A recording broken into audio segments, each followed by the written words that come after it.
കനലിൽ പുതിയ വീഡിയോയിലേക്ക് നിങ്ങൾക്ക് ഏവർക്കും സ്വാഗതം. 10ാം ക്ലാസ്സിൽ മികച്ച മാർക്ക് നേടിയവർക്ക് ടെസ്റ്റോ അതോ ഇന്റർവ്യൂ ഒന്നും കൂടാതെ നേരിട്ട് നിങ്ങളുടെ അടുത്തുള്ള പോസ്റ്റ് ഓഫീസിൽ ജോലി ചെയ്യാൻ അവസരം.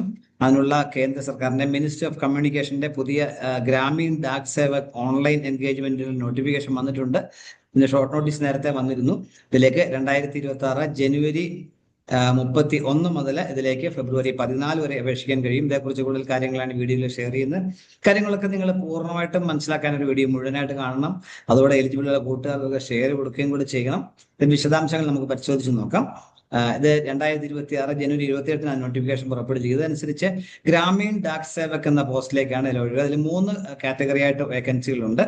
ഒന്ന് ഗ്രാമീൺ ഡാക് സേവകിലെ ബ്രാഞ്ച് പോസ്റ്റ് മാസ്റ്റർ, രണ്ടാമത് അസിസ്റ്റന്റ് ബ്രാഞ്ച് പോസ്റ്റ് മാസ്റ്റർ, ഒരു ഡാക് സേവക്, അങ്ങനെ 3 കാറ്റഗറി ആയിട്ടാണ് ഇതിലേക്ക് വേക്കൻസികൾ ഉണ്ടായിരിക്കുക. ഇതിലെ കേരളത്തിലും വേക്കൻസി ഉണ്ട്. 1691 വേക്കൻസികൾ കേരളത്തിലുണ്ട്. അഖിലേന്ത്യാ അടിസ്ഥാനത്തിൽ 28,000-ലധികം വേക്കൻസികൾ ഉണ്ടെന്ന കാര്യം കൂടി ഓർമ്മിക്കുക. ഇതിലേക്കുള്ള രജിസ്ട്രേഷൻ ആരംഭിച്ചു കഴിഞ്ഞു. 2026 ജനുവരി 31 ആരംഭിച്ചു കഴിഞ്ഞു എന്ന കാര്യം പ്രത്യേകം ശ്രദ്ധിക്കുക. ഏതെങ്കിലും ഒരു ആപ്ലിക്കേഷൻ മാത്രമേ ഒരാളെ സമർപ്പിക്കാൻ പറ്റുള്ളൂ എന്ന കാര്യം പ്രത്യേകം തന്നെ നിങ്ങൾ ശ്രദ്ധിക്കണം. ഡീറ്റെയിൽസ് നമുക്ക് നോക്കാം. ഇതിലേക്ക് അപേക്ഷ സ്വീകരിക്കുന്നത് 2026 ജനുവരി 31 മുതൽ ഫെബ്രുവരി 14 വരെയാണ് അപേക്ഷ സ്വീകരിക്കുന്നത്. എന്തെങ്കിലും കറക്ഷൻസ് ഒക്കെ ഓൺലൈൻ ആപ്ലിക്കേഷൻ ഫീ അടയ്ക്കാനും ഇതേ സമയം തന്നെയാണ് നമ്മൾക്ക് ഉള്ളത് എന്ന കാര്യം കൂടി. ഫീസ് അടയ്ക്കാൻ 2 ദിവസം കൂടിയുണ്ട്. ഫെബ്രുവരി 16 വരെ നിങ്ങൾക്ക് ഫീസ് അടയ്ക്കാനായിട്ട് അവസരമുണ്ട്. കറക്ഷൻസ് എല്ലാം ചെയ്യാനായിട്ട് ഫെബ്രുവരി 18 മുതൽ 19 വരെ അവസരം തന്നിട്ടുണ്ട്. അതിൽ ആപ്ലിക്കേഷൻ ഫീ കൊടുക്കേണ്ടി വരുമെങ്കിലും നമ്മുടെ ആപ്ലിക്കേഷനിൽ കറക്ഷൻസ് ഒക്കെ ചെയ്യാനുള്ള അവസരം നിങ്ങൾക്ക് ലഭിക്കും. ഫെബ്രുവരി 18 മുതൽ 19 വരെ അവസരം ലഭിക്കും. അതിന് പ്രിസ്ക്രൈബ്ഡ് ഫീസ് അടച്ചാൽ മതിയാവും. പിന്നെ ഡീറ്റെയിൽസ് പറയുകയാണെന്നുണ്ടെങ്കിൽ ഗ്രാമീൺ സേവക് എന്നുള്ളത് പ്രത്യേകിച്ച് ഇന്ത്യൻ ഗവൺമെന്റിന്റെ ഗവൺമെന്റ് ഓഫ് ഇന്ത്യയുടെ റെഗുലർ എംപ്ലോയി അല്ല എന്ന കാര്യം പ്രത്യേകം മനസ്സിലാക്കുക. ഡിപ്പാർട്ട്മെന്റിന്റെ റെഗുലർ എംപ്ലോയി അല്ല, പക്ഷേ അത് ഒരു പാർട്ട് ടൈം ജോബ് പോലെയാണ്. 5 മണിക്കൂറോളം ജോലി ഉണ്ടാവുള്ളൂ എന്ന കാര്യം പ്രത്യേകം ശ്രദ്ധിക്കുക.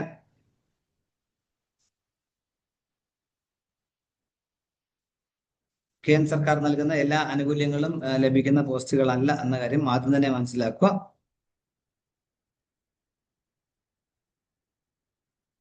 നമുക്ക് 3 കാറ്റഗറി ഉണ്ടെന്ന്. ഒന്നാമത്തെ ബ്രാഞ്ച് പോസ്റ്റ് മാസ്റ്റർ എന്നാണ്. എല്ലാത്തിനും വേണ്ടി 10ാം ക്ലാസ് പാസ്സായിരിക്കുക എന്നുള്ളതാണ്. ബ്രാഞ്ച് പോസ്റ്റ് മാസ്റ്റർ ഡ്യൂട്ടി പറഞ്ഞിരിക്കുന്നത് ദൈനംദിന കാര്യങ്ങൾ, ബ്രാഞ്ച് പോസ്റ്റ് ഓഫീസിലെ കാര്യങ്ങളൊക്കെ ചെയ്യുക. അതുപോലെ പോസ്റ്റൽ പ്രോഡക്ട്സിന്റെ ഒക്കെ മാർക്കറ്റിങ്, അതുപോലെ കാര്യങ്ങളൊക്കെ ചെയ്യുക. ബ്രാഞ്ച് ഓഫീസിലെ കാര്യങ്ങളൊക്കെ ചെയ്യുക എന്ന കാര്യം പ്രത്യേകം ചെയ്യാനുള്ള ഡ്യൂട്ടി പറഞ്ഞിട്ടുള്ളത്.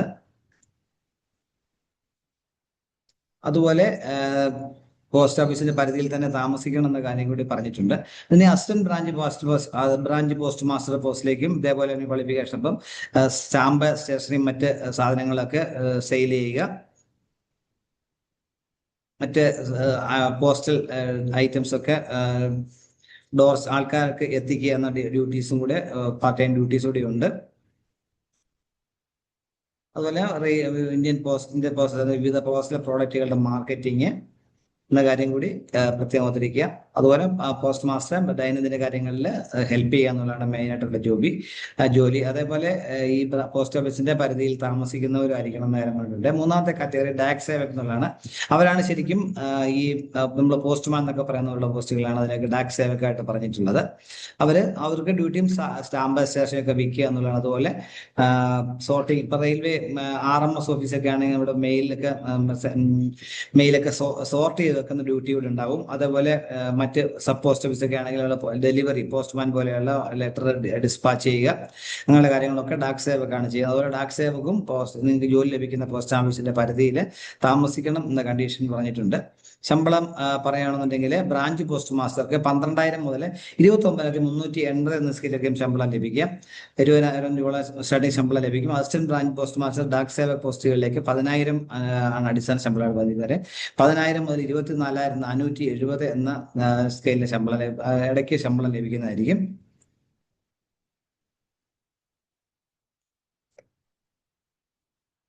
എലിജിബിലിറ്റി പറഞ്ഞിട്ടുള്ള 18 വയസ്സും 40 വയസ്സിനും ഇടയിലുള്ളവർക്കാണ് അപേക്ഷിക്കാൻ കഴിയുക. എന്നാൽ SC/ST കാരായവർക്ക് 5 വർഷവും OBC-കാർക്ക് 3 വർഷവും അതുപോലെ ഡിസബിലിറ്റി ഉള്ളവരാണെങ്കിൽ 10 വർഷവും ഉയർന്ന പ്രായപരിധിയിലെ ഇളവ് ലഭിക്കുന്നതായിരിക്കും.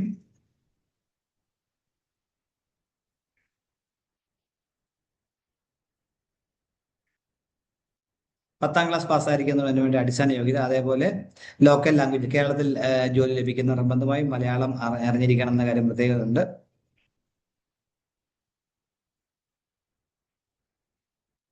മറ്റു ക്വാളിഫിക്കേഷൻസ് പറഞ്ഞാൽ കമ്പ്യൂട്ടർ നോളജ് ഉണ്ടായിരിക്കണം, സൈക്ലിംഗ് അറിഞ്ഞിരിക്കണം എന്നും പറഞ്ഞിട്ടുണ്ട്.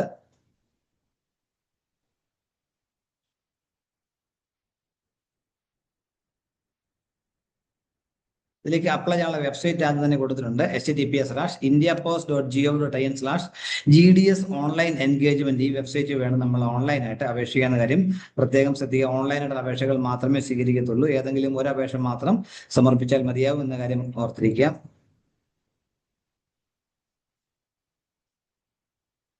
അതുപോലെ റിസർവേഷൻ ആനുകൂല്യങ്ങളൊക്കെ ലഭിക്കും. അപ്ലൈ ചെയ്യുന്ന കാര്യങ്ങൾ നമുക്ക് നോക്കാം. ഞാൻ നേരത്തെ പറഞ്ഞ https:/indiapost.gov.in/GDS ഓൺലൈൻ എൻഗേജ്മെന്റ് വെബ്സൈറ്റ് വഴി വേണം നമ്മൾ ഓൺലൈനായിട്ട് അപേക്ഷിക്കാനായിട്ടുള്ളത്. ഇതിലേക്ക് ജനുവരി 31 മുതൽ ഫെബ്രുവരി 14 വരെയാണ് അപേക്ഷിക്കാൻ കഴിയുക. ലാസ്റ്റ് ഡേറ്റ് നോക്കി ഇരിക്കാൻ പാടില്ല.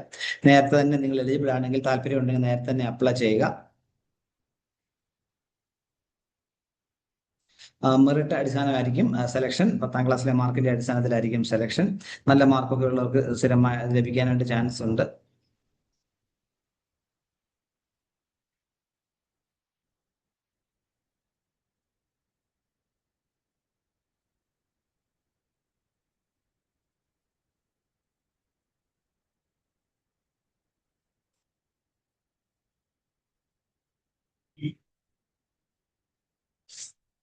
വേക്കൻസികളുടെ എണ്ണം 28,000-ലധികം വേക്കൻസികളുണ്ട്.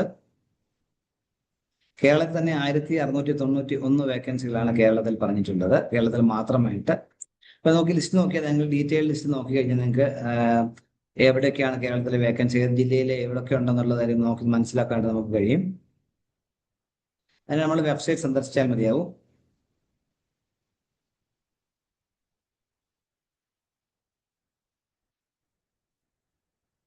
അപ്പോൾ ആദ്യം അപ്ലൈ ചെയ്യേണ്ടത് നമ്മളൊരു 1 ടൈം രജിസ്ട്രേഷൻ പൂർത്തിയാക്കണം. അതിന് ശേഷം വേണം ഓൺലൈൻ ആപ്ലിക്കേഷൻ ഫില്ല് ചെയ്യാനായിട്ട്. അപ്പോൾ 1 ടൈം രജിസ്ട്രേഷൻ വേണ്ടി നമ്മൾ നേരത്തെ പറഞ്ഞ വെബ്സൈറ്റ് നമ്മൾ സന്ദർശിക്കുക. അതിനകത്ത് നിങ്ങളുടെ ഡീറ്റെയിൽസ് ഒക്കെ സബ്മിറ്റ് ചെയ്ത് നമുക്ക് രജിസ്ട്രേഷൻ നമ്പർ, യൂണിക് ആയിട്ട് രജിസ്ട്രേഷൻ നമ്പർ ലഭിക്കും.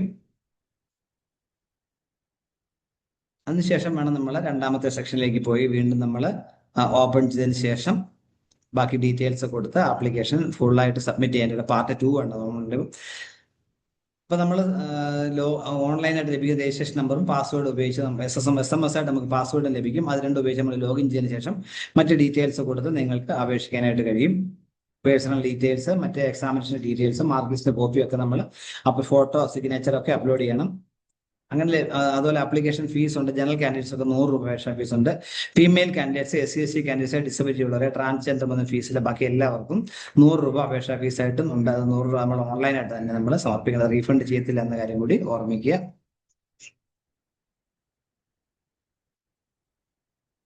ഫോട്ടോഗ്രാഫിന്റെ ഒക്കെ സൈസ്, സിഗ്നേച്ചറിന്റെ ഒക്കെ സൈസ് കൊടുത്തിട്ടുണ്ട്. സ്മോൾ ലെറ്റർ ആയിരിക്കണം നമ്മൾ സൈൻ ചെയ്യേണ്ടത്. സിഗ്നേച്ചർ അതിനുശേഷം നമ്മൾ സ്കാൻ ചെയ്ത് അപ്ലോഡ് ചെയ്യാനായിട്ട് കാര്യം പ്രത്യേകം ഓർമ്മിക്കുക.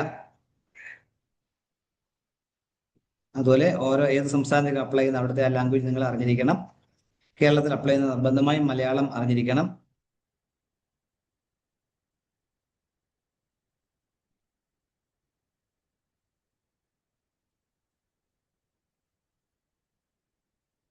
ഇത്തരം കാര്യങ്ങളാണ് ഈ വീഡിയോയിൽ ഷെയർ ചെയ്യാനുള്ള. ഇത്ര നേരം വീഡിയോ പൂർണ്ണമായും കണ്ട് രേഖപ്പെടുന്നതോടൊപ്പം ഇനി ഇതുപോലെ ഇൻഫർമേഷൻ സബ്സ്ക്രൈബ് ചെയ്യാൻ നിങ്ങൾ ചാനൽ സപ്പോർട്ട് ചെയ്യണം.